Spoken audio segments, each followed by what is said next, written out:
वर्णिवेशरमणीयदर्शनम् मन्दहासरुचिराननाम्बुजम् पूजितं सुरनरोत्तमेर्मुदा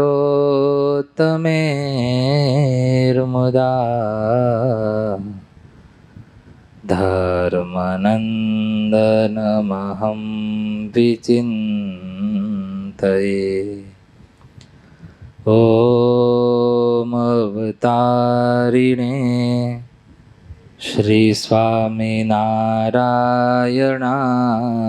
नमो नमः।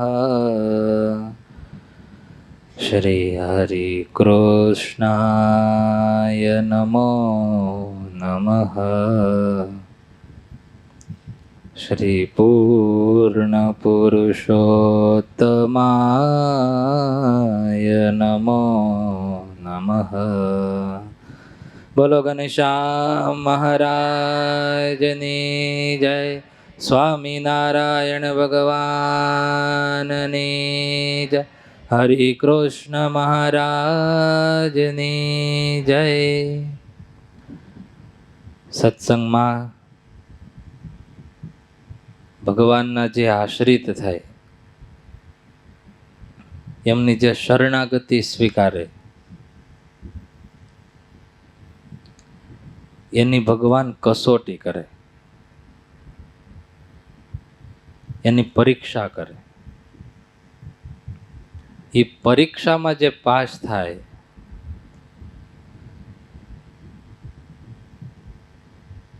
એ જ સાચો ભક્ત, ખરો ભક્ત કહેવાય.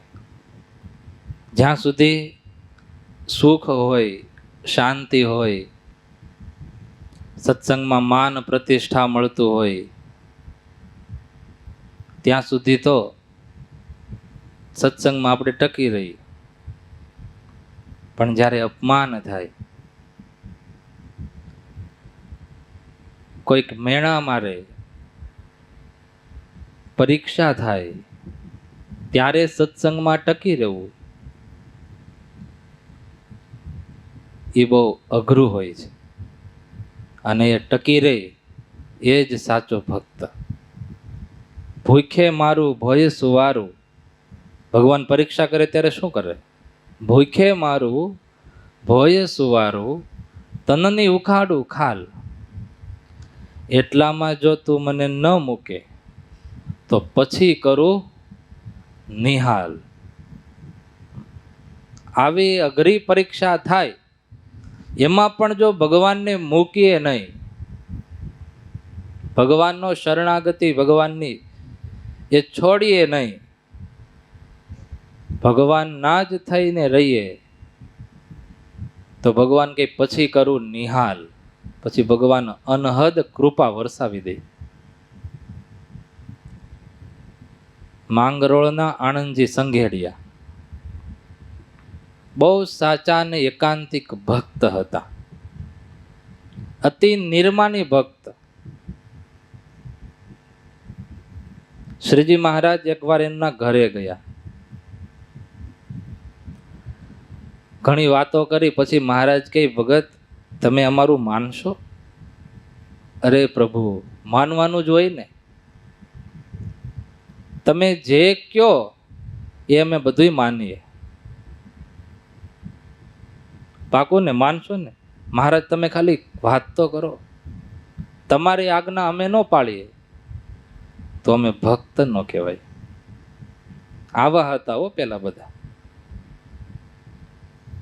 હરિશ્ચંદ્ર રાજા એવા કેવા મહાન બધા ભક્તો થઈ ગયા કે માથું કહે તો માથું આપી દે, અને રાજ્ય કહે તો રાજ્ય આપી દે, માગે એ આપી દે. એના આખ્યાન ગવાય, આપણા ન ગવાય.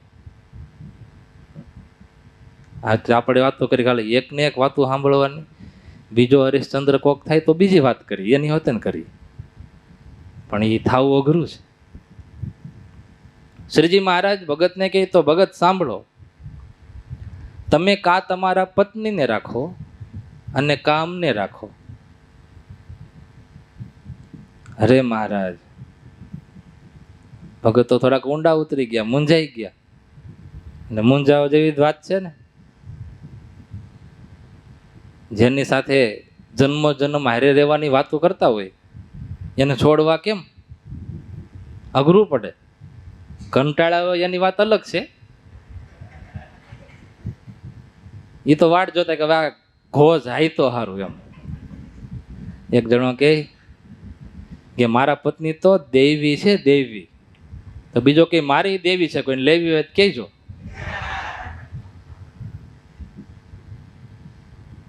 રવિવારનો દિવસ એટલે એમના પત્નીના પતિ કહે કે આપણે આજ ક્યાં જઈશું? પત્ની કહે કે તમે આ વખતે મને એવી જગ્યાએ લઈ જાઓ કે જ્યાં હું કોઈ દી ગઈ જ ન હોય. આપણે કોઈ દી ન ગયા એવી જગ્યાએ લઈ જાઓ. પતિ કે એમ, એવી જગ્યાએ તને લઈ જાઓ જ્યાં તું કોઈ દી ગઈ જ ન હોય? તો કે હા, હું કોઈ દી ન ગયો ને એવી જગ્યાએ લઈ જાઓ. તો પતિ એને એના પત્નીનો હાથ પકડીને રસોડામાં લઈ ગયો. એ કે દેવી, તમે અહીંયા કોઈ દી નથી આવ્યા, ક્યારેક રસોડું બનાવો, અમને ખવડાવો. મહારાજ, જો અમારા પત્ની ન હોય એને છોડી દઈએ તો પછી અમને રાંધીને ખવડાવે કોણ? અને તમને છોડી દઈએ તો અમારું મોક્ષ કોણ કરે? મહારાજ, અમારે તો બેયની જરૂર પડે.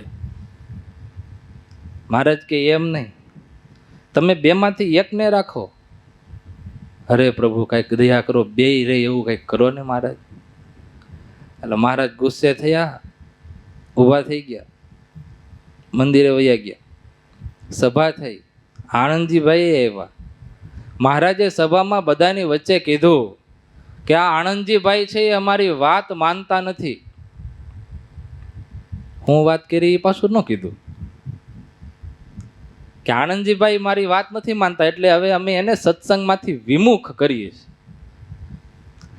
મંદિરે એને નહીં આવવા દેવાના. જો મંદિરે આવે તો એને હડકૂતરી કરી અને કાઢી મૂકવાના. હા, અમારી આજ્ઞા બધાય પાળવાની. કે હા મહારાજ, અમે બધાય પાળશું, આવી આજ્ઞા પાળવાની તો મજા આવે, શિર સાટે રાખશું. શ્રીજી મહારાજ વયા ગયા.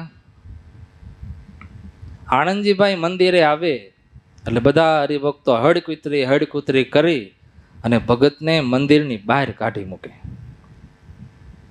પણ જોવાનું એ છે, એ ભક્તનું નિર્માનીપણું જોવો.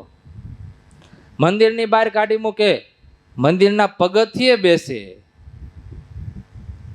અને ત્યાં એ બધા ભક્તોના બૂટ ચપ્પલ હોય એ સાફ કરે. વિચાર કરો કેવડો નિર્માની ભાવને, કેટલો સત્સંગમાં ખપ. આપણને કોઈ કે કીધું હોય કે ભાઈ નીકળો અહીંથી, તો કે કાંઈ નહીં, ક્યાં ભૂંગળું ભાંગ્યું અહીંયા?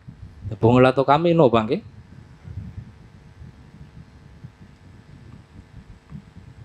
બૂટ ચપ્પલ સાફ કરે. જે હરિભક્તો એને કાઢી મૂકે ધક્કા મારીને, હડકૂતરી કરીને કાઢી મૂકે, એમના ચપ્પલ સાફ કરે.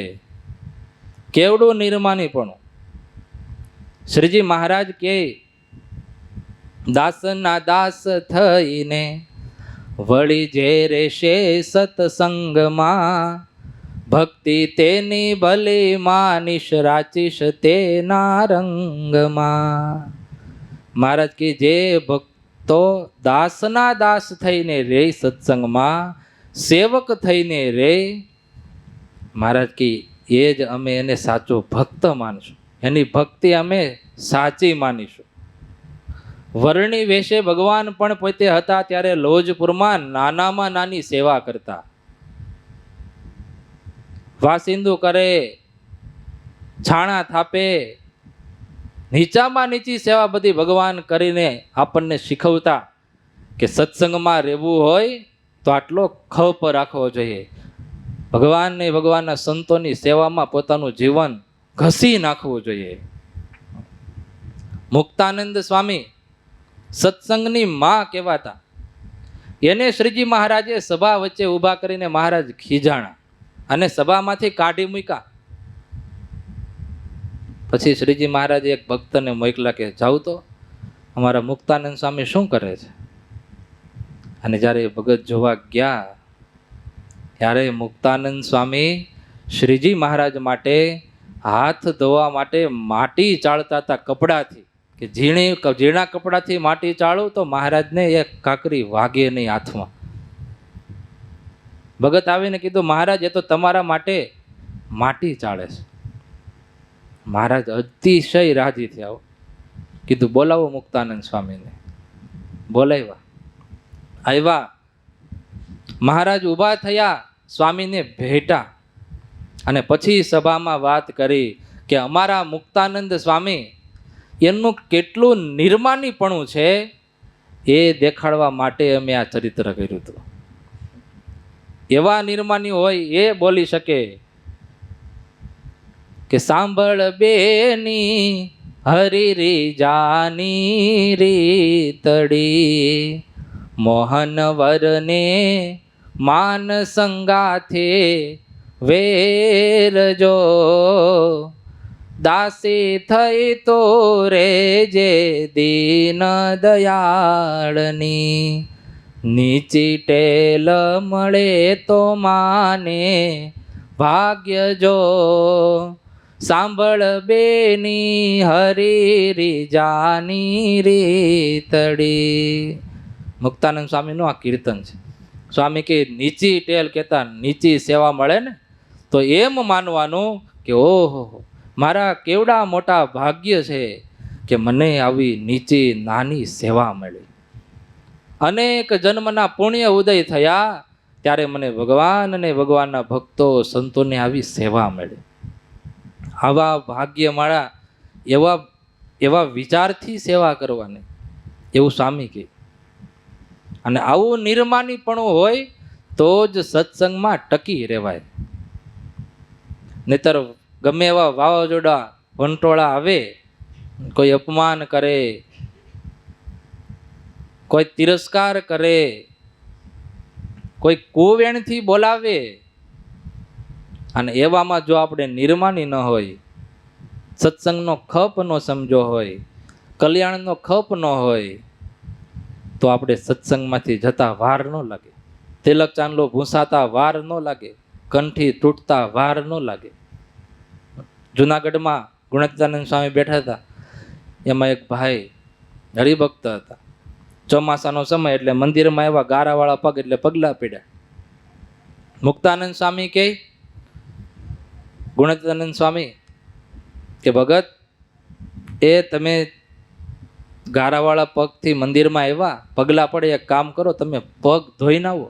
અહીંયા ભગવાનનું મંદિર છે, અહીંયા પગલા પડે એ સારું નહીં. એટલે ભગત પગ ધોવા ગયા, એ ગયા, હજી નહીં થયા, ગોતવા જવા પડશે એવું લાગે છે. એમ આપણે પગ ધોવા ન વયા જાય. ક્યારેક એવા જીવનની અંદર પ્રસંગો બને, અપમાન થાય, એવા સમયની અંદર આપણે પણ સત્સંગમાંથી પડી ન જઈએ એવું ખાસ ધ્યાન રાખવું પડે. જો નિર્માની ભક્ત હોઈએ, હૃદયમાં નિર્માનીપણું હોય, તો ક્યારેય ગમે એવા પરિસ્થિતિ આવે ને તો સત્સંગમાંથી પડીએ નહીં. આયા આનંદજીભાઈ બૂટ ચપ્પલ સાફ કરે, માન અપમાન તિરસ્કાર સહન કરે. 1 દિવસ 2 દિવસ 1 મહિનો 2 મહિના 3 મહિના નહીં, 6 મહિના સુધી આવા તિરસ્કાર સહન કર્યા તો એની શ્રદ્ધા ન ખૂટી. 6 મહિને મહારાજ આવ્યા, બધા હરિભક્તો આવ્યા ને આનંદજીભાઈ આવ્યા. હરિભક્તો બધા હડકૂતરી કરીને આનંદજીભાઈને કાઢવા માંડ્યા.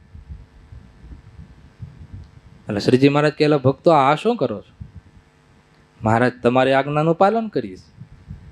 તમે નહોતું કીધું હડકૂતરી કરી કાઢવાનું, હજી કરો છો?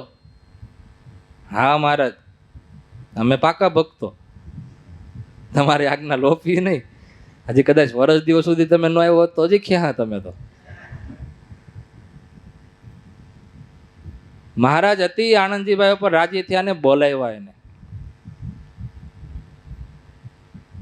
ભેટા માથે હાથ મૂક્યો અને કીધું કે ભગત, અમે તમારું આવું અપમાન કરાવ્યું તો એ તમને અમારો અભાવ ન આવ્યો? અરે મહારાજ, તમે તો અમારા કલ્યાણના દાતા છો. તમે અમારા માટે જે કરતા હોય ને એ અમારા હિતનું જ કરતા હોય, અને તમને છોડીને અમે જઈએ ક્યાં મહારાજ? તમારા વગર બીજું મોક્ષ આપે પણ કોણ? ત્યારે મહારાજ બોલ્યા કે ભગત, એ તમારા 7 જન્મ કૂતરાના આવવાના હતા. અમે હડકૂતરી 6 મહિના કેવરાવી અને તમારા 7 જન્મ કૂતરાના હતા ને ટળાવી દીધા. કેવી કરુણા કરી નાખી ભગવાને. પણ જો 2 મહિનાનું 5 દીમાં હડકૂતરી કરીને નીકળી ગયા હોત તો હકીકતમાં કૂતરાનો જન્મ આવત ને. ભગવાન અતિ એમના ઉપર રાજી થયા, અને એ રાજીપાનું ફળ શું મળ્યું? એના પ્રારબ્ધ કેવા બદલી ગયા રાજી થયા એટલે મહારાજ. એક કેવી રીતે દરિદ્ર હતા એમાંથી સુખી થઈ ગયા, એમની વાત આપણે આગલી સભામાં કરીશું. અત્યારે બોલો ઘનશ્યામ મહારાજની જય.